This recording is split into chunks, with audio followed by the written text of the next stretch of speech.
हर सभी को आप सबको स्वागत है अपने यूट्यूब चैनल में। और हम डिस्कस करने जा रहे हैं शिक्षा मनोविज्ञान के मोस्ट इंपोर्टेंट क्वेश्चंस, जो कि रेट लेवल फर्स्ट और रेट लेवल सेकंड के लिए अति महत्वपूर्ण क्वेश्चंस है। आज का हमारा पहला क्वेश्चन कौन सा रहेगा कि निर्मितवाद के अनुसार शिक्षक की भूमिका होती है सरलीकृत करने वाला, प्रशासक, टोली नायक, निर्देशक। तो इसका राइट ऑप्शन कौन सा रहेगा? 1 नंबर, यानी कि सरलीकृत करने वाला, क्योंकि निर्मितवाद में बालक प्रधान होता है, शिक्षक केवल सहयोगकर्ता व सरलीकरण करता होता है। फिर है नेक्स्ट क्वेश्चन कि संबंध प्रतिक्रिया सिद्धांत के प्रतिपादक है पावलोव, थोर्नडाइक, स्किनर, कोहलर। तो इसका राइट ऑप्शन कौन सा रहेगा? 1 नंबर, यानी कि पावलोव। प्रभावशाली अधिगम के आयाम है संकेत अधिगम, उत्तेजन अनुक्रिया अधिगम, श्रृंखला अधिगम, उपयुक्त में से सभी। तो इसका राइट ऑप्शन रहेगा 4 नंबर, यानी कि उपयुक्त में से सभी, क्योंकि रॉबर्ट गेने ने प्रभावशाली अधिगम के 8 प्रकार बताए हैं। नेक्स्ट क्वेश्चन है कि कौन सा समूह अधिगम का तरीका नहीं है?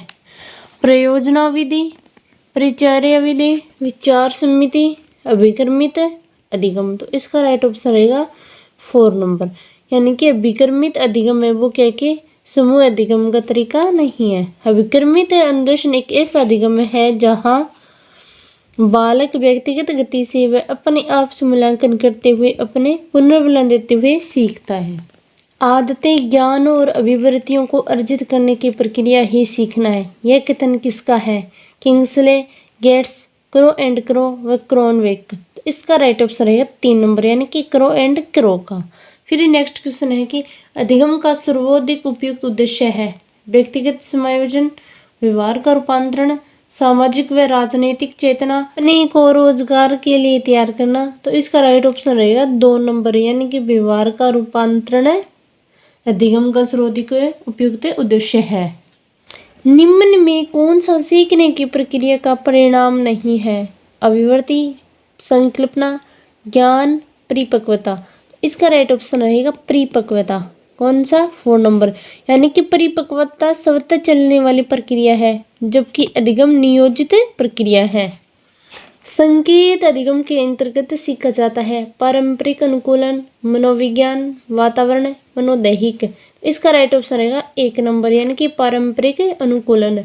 परंपरागत अनुकूलन में कुत्ते द्वारा घंटे संकेत के साथ अनुबंधन संकेत अधिगम, क्योंकि जब पहले कुत्ते को क्या कि घंटे बजाकर खाना दिया जाता था, लेकिन फिर क्या कि ऐसे ऐसे करते एक समय ऐसा भी आया कि खाली घंटी बजाने से क्या कि कुत्ता लार टपकाना शुरू हो जाता है। फिर नेक्स्ट क्वेश्चन है कि सशक्त अभिप्रेरणा सीखने का प्रभावशाली घटक है। इससे बालक स्वस्थ रहता है, ध्यान करता है, प्रसन्न रहता है या शीघ्र सीखता है। तो इसका राइट ऑप्शन रहेगा 4 नंबर, यानी कि बालक शीघ्र सीखता है। सामाजिक अधिगम प्रारंभ होता है अलगाव से, भीड़ से, संपर्क से, सर्वदर्शी सामग्री से। तो इसका राइट ऑप्शन रहेगा 4 नंबर, यानी कि सर्वदर्शी सामग्री से। निम्न में से कौन सा अधिगम सिद्धांत नैमित्तिक अनुबंधन कहलाता है? प्रयत्न एवं भूल का सिद्धांत, शास्त्रीय अनुबंधन, सक्रिय अनुबंधन, सूचना प्रक्रियाकरण। तो इसका राइट ऑप्शन रहेगा 3 नंबर, यानी कि सक्रिय अनुबंधन। फिर नेक्स्ट क्वेश्चन है कि निम्न में से कौन सा युग्म सही है? कूर्ट लेविन मानवतावादी अधिगम सिद्धांत, थोर्नडाइक संयोजनवाद, मेस्लो अधिगम संबंधी क्षेत्र सिद्धांत, स्किनर शास्त्रीय अनुबंधन सिद्धांत। इसका राइट ऑप्शन रहेगा 3 नंबर, यानी कि थोर्नडाइक वो क्या है? संयोजनवाद से संबंधित है, क्योंकि मानवता अधिगम सिद्धांत अब्राहम मेस्लो, कार्ल रोजर्स और अधिगम क्षेत्र सिद्धांत वो कूर्ट लेविन ने दिया था। शास्त्रीय अनुबंधन सिद्धांत इवान पेट्रोविच पावलोव के द्वारा दिया गया है। निर्मितवाद शिक्षण प्रक्रिया में शिक्षक की भूमिका है कौशल अर्जित करने में प्रशिक्षित करना, सूचनाओं का स्थानांतरण करना, ज्ञान निर्माण का सरलीकरण करना, छात्रों में अनुशासन बनाए रखना। इसका राइट ऑप्शन रहेगा 3 नंबर, यानी कि ज्ञान निर्माण का सरलीकरण करना। फिर नेक्स्ट क्वेश्चन है कि थोर्नडाइक द्वारा प्रतिपादित सीखने के मुख्य नियम कितने हैं? 2 है, 3 है, 4 है या 5 है? तो इसका राइट ऑप्शन रहेगा 2 नंबर, यानी कि थोर्नडाइक द्वारा प्रतिपादित सीखने के मुख्य 3 नियम है। कितने नियम है? 3 नियम है। निर्मितवादी उपागम परिणाम है संज्ञानात्मक मनोविज्ञान का, सामाजिक मनोविज्ञान का, व्यवहारवादी मनोविज्ञान का, पहला या दूसरा दोनों। इसका राइट ऑप्शन रहेगा निर्मितवादी उपागम परिणाम है वो है संज्ञानात्मक मनोविज्ञान का। पियाजे के अनुसार संज्ञानात्मक विकास की वह अवस्था जिसमें बालक वस्तु स्थापित प्रदर्शित करते हैं औपचारिक संक्रियात्मक अवस्था, मूर्त संक्रियात्मक अवस्था, पूर्व संक्रियात्मक काल या इंद्रियगति काल। इसका राइट आंसर रहेगा 4 नंबर। कौन सा रहेगा? 4 नंबर। क्योंकि पियाजे के अनुसार 0 से 2 वर्ष जिसे संवेदीगामक इंद्रियगति काल कहा जाता है, यानी कि सेंसर मोटर स्टेज। इस अवस्था में बालक है कि 20 से 24 माह के मध्य वस्तु स्थायित्व की प्रवृत्ति उत्पन्न होती है। उसके सामने से वस्तु को हटाने पर वह क्या है उसे स्थायी समझना। सामाजिक अधिगम प्रारंभ होता है अलगाव से, भीड़ से, संपर्क से, सर्वदर्शी सामग्री से। इसका राइट ऑप्शन है 3 नंबर यानी कि संपर्क से। फिर नेक्स्ट क्वेश्चन है कि एल्बर्ट बांडुरा द्वारा प्रतिपादित अधिगम का प्रकार कहलाता है सक्रिय अधिगम, प्रेक्षणात्मक अधिगम, अंतर्दृष्टि अधिगम या अनुभवजन्य अधिगम। इसका राइट ऑप्शन रहेगा 2 नंबर यानी कि प्रेक्षणात्मक अधिगम। प्रयत्न का मूल सिद्धांत को दर्शाने के लिए थॉर्नडाइक ने किस पर प्रयोग किया था? बंदरों पर, बिल्ली पर, चूहों पर, मनुष्यों पर है। तो इसका राइट ऑप्शन रहेगा 2 नंबर यानी कि प्रयत्न का मूल सिद्धांत को दर्शाने के लिए थॉर्नडाइक ने बिल्ली पर प्रयोग किया था। फिर नेक्स्ट क्वेश्चन है कि निर्मितवादी शिक्षण सिद्धांत मॉडल के अनुसार सही क्रम है अन्वेषण करना, व्याख्या करना, विस्तार करना, मूल्यांकन करना। फिर है कि व्याख्या करना, अन्वेषण करना, विस्तार करना, मूल्यांकन करना। व्याख्या करना, अन्वेषण करना, मूल्यांकन करना, विस्तार करना। विस्तार करना, अन्वेषण करना, व्याख्या करना, मूल्यांकन करना। इसका राइट ऑप्शन है 1 नंबर यानी निर्मितवादी शिक्षण सिद्धांत मॉडल के अनुसार सर्वप्रथम अन्वेषण करना, फिर उसकी व्याख्या करना, फिर विस्तार करना, अंत में क्या है मूल्यांकन करना। निम्नलिखित में से कौन सा कूट लेविन के अधिगम संबंधी क्षेत्र सिद्धांत की एक मुख्य अवधारणा नहीं है? विभेदीकरण, जीवन दायरा, वेक्टर्स और कर्षण, तल रूप। इसका राइट ऑप्शन है 1 नंबर क्योंकि विभेदीकरण अवधारणा है वो तो है पावलोव के अधिगम सिद्धांत से संबंधित है, जिसमें क्या है कि मूल उद्दीपक और कृत्रिम उद्दीपक होता है, उसमें कुत्ता क्या है कि अंतर करना सीखता है। तो इसलिए इसका राइट ऑप्शन कौन सा रहेगा? 1 नंबर यानी कि विभेदीकरण है वो कूट लेविन के अधिगम संबंधी क्षेत्र से की मुख्य अवधारणा नहीं है।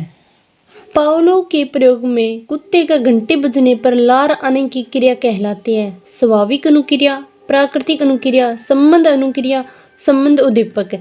इसका राइट ऑप्शन रहेगा 3 नंबर। कौन सा रहेगा? 3 नंबर ऑप्शन रहेगा संबंध क्रिया अनुक्रिया। संबंध अनुक्रिया मूल उद्दीपक के प्रति होने वाली अनुक्रिया है जब कृत्रिम उद्दीपक के प्रति भी होने लग जाती है तो वह क्या कहलाती है? संबंध प्रतिक्रिया या संबंध अनुक्रिया कहलाती है। फिर नेक्स्ट क्वेश्चन है कि पुनर्मिलन सिद्धांत के प्रतिपादक है कोहलर, टोलमैन, हल, कोफका। इसका राइट ऑप्शन रहेगा 3 नंबर यानी कि हल।